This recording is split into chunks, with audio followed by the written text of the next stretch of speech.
अतिशय भावनिक आणि स्तुत्य अशा उपक्रमास या व्यासपीठावर उपस्थित आपल्या जिल्हा माहिती अधिकारी सातपुते सर, आमचे सन्माननीय नेहा माने मॅडम, आमचे पवार साहेब, या संस्थेच्या अध्यक्षा वैदिक सावंत मॅडम, माजी अध्यक्षा शेट्टी मॅडम, आमचे मित्र आकार संस्थेचे निलेशजी चव्हाण,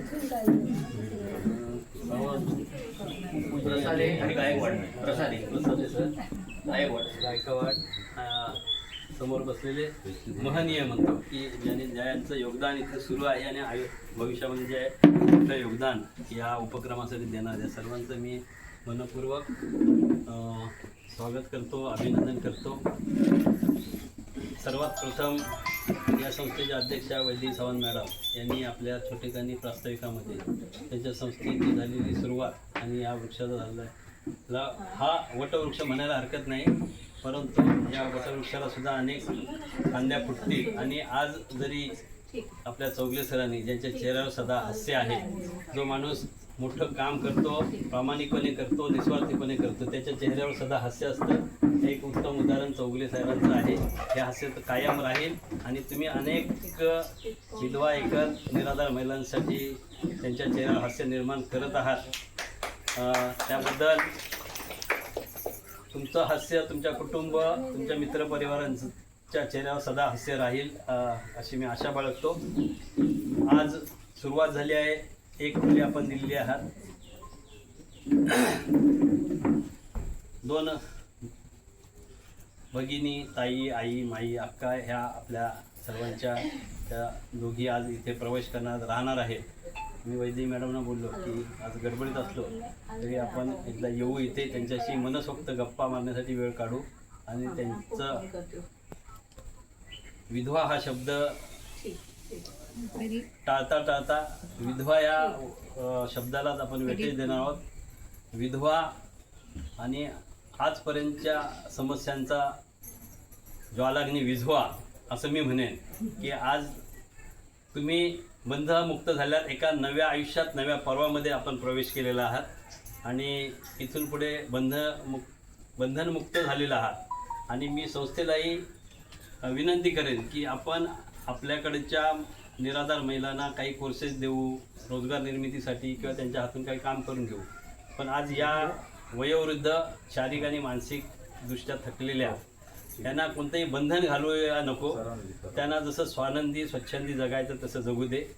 ज्या स्वखुशीने काही करू इच्छित असतील त्यांना आपण ट्रेनिंग देऊ, त्यांना रोजगारांच्या संधी उपलब्ध होऊ, त्यांच्या हातून काही वस्तूंची निर्मिती करू, त्याची विक्री करू, त्यांना स्वतःच्या पायावर उभं करू. यासाठी आपण सर्व योगदान देत आहात. मला निश्चितच खात्री आहे की या समाजामध्ये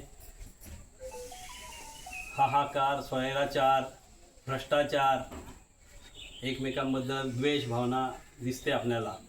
हे म्हणजेच या समाजामध्ये संवेदना बोथट होत चाललेल्या आहेत. परंतु जे इथे जमलेले आहेत हे संवेदनशील लोक आहेत. हे निश्चितच या उपक्रमास या ना त्या प्रकारे निश्चित मदत करतील. आणि मला एवढा खात्री आहे की आज जरी एक खोली चौगले सरांनी दिली असली किंवा वैद्य मॅडमनी एक खोली 2 महिला भगिनी जरी तिथे राहत असल्या तरी भविष्यामध्ये आपलं एक मोठं निवारा केंद्र की ते जिल्ह्यामध्ये किमान सर्वात मोठं निवारा केंद्र आपल्या संस्थेमध्ये पण उभं राहील. आणि त्यासाठी आमचं सर्वांचं योगदान, सहकार्य, सपोर्ट राहील.